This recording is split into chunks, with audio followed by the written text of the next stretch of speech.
नमस्कार, मैं एक रिटेल इन्वेस्टर आपका स्वागत करता हूँ मेरे चैनल पर जिसका नाम है स्टॉक मार्केट की बात। आज मैं बात करने वाला था कि बुल मार्केट और बियर मार्केट में क्या होता है। अब देखिए, बुल मार्केट में हर चीज़ चलती है। बुल मार्केट हर चीज़ को दौड़ाता है। यहाँ पे जो खराब स्टॉक्स है वो भी चलेंगे, जिनके फंडामेंटल खराब है, जिनके चार्ट खराब है वो भी चलेंगे। जो पेनी स्टॉक्स है, जो बिल्कुल जिसके बारे में हम लोगों को पता लगा है कि अभी ये कंपनी बंद हो जाएगी, उसमें भी तेज़ी आएंगी, उसमें भी मल्टी बैगर रिटर्न्स बनने की नौबत आ जाएगी, 2-3 गुना वो भी शेयर हो जाएंगे। जो अच्छे शेयर्स है वो भी चलेंगे, जो मीडियम क्वालिटी के शेयर्स है वो भी चलेंगे। तो उस वजह से क्या होगा कि एक कन्फ्यूजन सा बन जाएगा कि क्या मार्केट में पैसे कमाने के लिए सच में कोई फंडामेंटल एनालिसिस या कोई टेक्निकल एनालिसिस करना ज़रूरी है। एक टाइप ऑफ ऐसा लोगों में वहम हो जाएगा कि मार्केट में पैसे कमाने के लिए कुछ भी ज़रूरी नहीं है। आपको जो शेयर सस्ता दिख रहा है उसको खरीद लो और बस उसमें बैठ जाओ, आपके रिटर्न्स बनना शुरू हो जाएंगे। तो ये टिपिकल सिनेरियो बुल मार्केट में बनता है। यहाँ स्विंग ट्रेडर्स भर भर के पैसे कमाएंगे। आज ये ले लिया, कल वो ले लिया, फिर इसको 15% पे बेच दिया, परसों उसको 20% पे बेच दिया।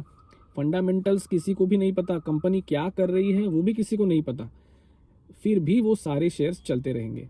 तो ये टिपिकल बिहेवियर जो चलेगा ये बुल मार्केट में चलेगा और ये अभी चल रहा है। अगर आप ठीक से देखोगे तो जो क्वालिटी शेयर्स है वो उतने नहीं चल रहे हैं, जो घटिया क्वालिटी के शेयर्स है वो ज़्यादा चल रहे हैं। तो इसके पीछे क्या कारण है? इसके पीछे कुछ भी नहीं, इसके पीछे से मनी गश जो आता है, जो बाहर से पैसा आता है, जो अंदर से उत्साह में पैसा आता है, वो हर कोई ये ढूंढता है कि भाई मुझे कुछ तो खरीदना है, मुझे कुछ तो खरीदना है, क्योंकि जो बहुत अच्छा है वो बहुत महंगा हो चुका है, तो अब मैं वो तो नहीं खरीद सकता। तो फिर जो सस्ता मिल रहा है वो खरीद लो, फिर चाहे वो कुछ भी हो। जैसे अगर टेक्नोलॉजी कंपनीज में, या टेक्नोलॉजी में तो नहीं, बैंकिंग शेयर्स में अगर जो टॉप क्वालिटी स्टॉक्स है वो अगर महंगे हो चुके हैं, तो फिर सस्ते वाले जो मिल रहे हैं वो खरीद लो। जो छोटे छोटे कंपनी के शेयर्स है वो खरीद लो। जो थोड़ी सी एनपीए दिखाने वाली बैंक है वो खरीद लो, इस आशा में कि हर बैंक चलेगी। तो इससे होता कुछ नहीं है। इससे नुकसान सिर्फ इतना होता है कि लोगों का फंडामेंटल एनालिसिस से या फिर कोई स्टॉक मार्केट एनालिसिस से विश्वास उड़ जाता है और हर कोई बोलता है कि अरे मैंने तो पैसे कमा लिए, मुझे नहीं पता ये सब कुछ, वो सब तुम जानो, तुमने क्या कंपनी करती क्या है, प्रॉफिट में है, वो मुझे उससे कोई लेना देना नहीं है, मुझे पैसे मिल रहे हैं, मैं पैसे बनाऊंगा। तो क्या ऐसे पैसे कमाना भी सही है? देखो, पैसे तो कैसे भी कमाओ, उसको कोई सही गलत नहीं बोल सकता, लेकिन मेरा ये मानना है कि जब आप गलत शेयर में गलत एनालिसिस करके गलत तरीके से पैसे बनाते हो तो अल्टीमेटली आपको एक बुरी आदत लग जाती है। आप में एक एक्सेसिव ओवर कॉन्फिडेंस बन जाता है कि पैसे मार्केट में कैसे भी कमाए जा सकते हैं। ये जो पैसा कमाया जा रहा है ये फ्लूक का पैसा है, यानी ये किस्मत का पैसा है। एक बार आपको किस्मत के भरोसे पैसे कमाने की आदत लग जाए तो फिर आप किस्मत के भरोसे ही बैठोगे और अगला दाव आप इससे भी बड़ा खेलोगे। और ये दाव तब तक चलता रहेगा जब तक आपने कमाए हुए पूरे पैसे गंवा नहीं दिए जाते। मैं आपको बताऊंगा, मेरे कुछ अंकल है या मेरे कुछ पहचान के लोग हैं जिन्होंने जो 2020 के बाद जो बुल मरन आया था तब काफ़ी पैसे बनाए थे। तब सभी ने पैसे बनाए, उल्टा तब हमने कम पैसे बनाए क्योंकि हम लोग तो ना पहले से इन्वेस्टेड थे। तो हम लोगों को वो जो कट मिला 2020 के फॉल का वो भी झेलना पड़ा। तो तब हमको, इसलिए जब रिकवरी आई तब रिकवरी में हमारे पैसे रिकवर हो गए, उसके बाद पैसे बढ़े भी, लेकिन उस लेवल के नहीं बढ़े क्योंकि हम लोग पहले से ही इन्वेस्टेड थे, 12,000 से ही इन्वेस्टेड थे। उसके बाद मार्केट 8,000 तक गिरी थी, उसके बाद मार्केट वहाँ से बढ़ने लगी थी। पर ये जो सब मैंने रिश्तेदार बताया ना, ये सब मार्केट गिरने के बाद उतरे। अब वो नए नए उतरे थे 8-8,500 पर। उन्होंने जो भी शेयर लेते थे वो शेयर डबल हो जाता था, कुछ दिनों में वो ट्रिपल हो जाता था। तो 2021 साल तक तो उनके काफ़ी सारे शेयर्स ट्रिपल हो चुके थे। मुझे तब उन्होंने चिढ़ाया भी काफ़ी कि देखो, हमने तो कोई टेक्निकल एनालिसिस नहीं की, हमने तो कोई फंडामेंटल एनालिसिस नहीं की, फिर भी हमने पूरे पैसे कमा लिए और तुम जो पहले से करे आ रहे हो तुम वही के वही हो। तब एक मिनट के लिए मेरे भी दिमाग में संदेह निर्माण होगा कि नहीं यार, ये इतना एनालिसिस करने में कोई मतलब नहीं है, टाइमिंग इज द ओनली की। पर टाइमिंग उनको गलती से मिल गई थी, वो उन्होंने तब ले ली, वो गलती से मिल गई क्योंकि उनको उसके पहले कुछ पता ही नहीं था और तब किस्मत से उनके पास पैसे थे इसलिए उन्होंने वो पैसे डाल दिए। क्या हुआ उसके बाद जो उन्होंने करीब करीब 16-17 लाख रुपए कमाए थे मार्केट से, with in next 2-3 years 25-30 lakh के लॉस में बैठ गए। अब ऐसा कैसे हो गया? आप बोलोगे ऐसा तो हो ही नहीं सकता, मार्केट तो ऊपर ही गया, वो नीचे कैसे आ सकते? भाई वो नीचे आए क्योंकि उन्होंने शेयर्स खरीदे थे गलत और उसमें उन्होंने पैसे कमाए थे बहुत ज़्यादा।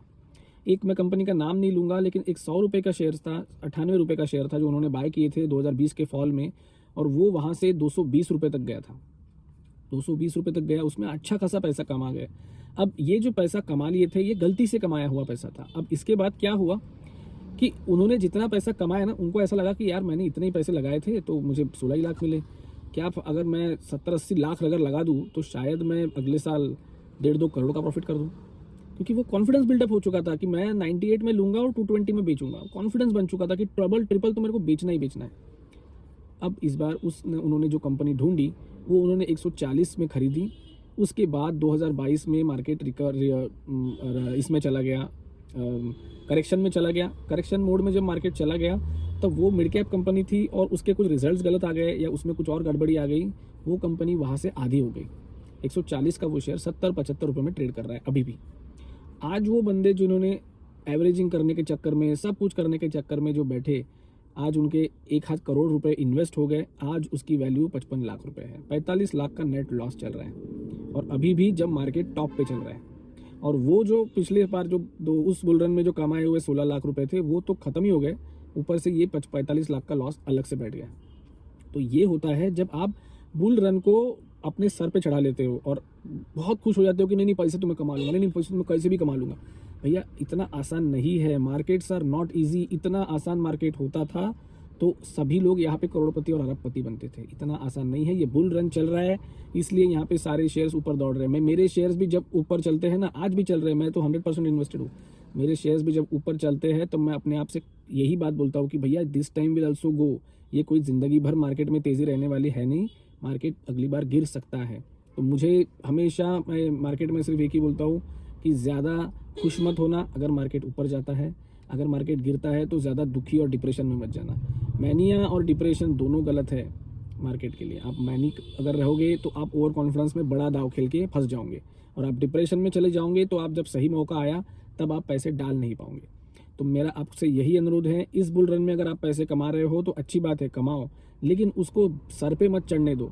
अगर आपने वो सर पे चढ़ने दिया तो जब भी करेक्शन आएगा तब आपकी सबसे बड़ी पोजीशन रहेगी, और जितना इस बुल रन में आपने कमाया है उससे ज़्यादा आप गवा के जाओगे। क्योंकि वो स्वाभाविक है, जो टॉप रहता है ना तब आप फुल्ली इन्वेस्टेड रहोगे, तब पूरी तरह से फंसे रहोगे, और उसके बाद जब मार्केट गिरने लगेगा तब आप उसको एवरेज करते जाओगे और एक टाइम ऐसा आ जाएगा कि आपकी बहुत बड़ी पोजीशन फंस जाएगी मार्केट में, और मार्केट जो है वो करेक्शन में फंसा रहेगा। उस समय घटिया लेवल पे आप मार्केट से निकल जाओगे, क्योंकि साइकोलॉजी जो है वो आपको बैठने के लिए अलाउ नहीं करेंगी।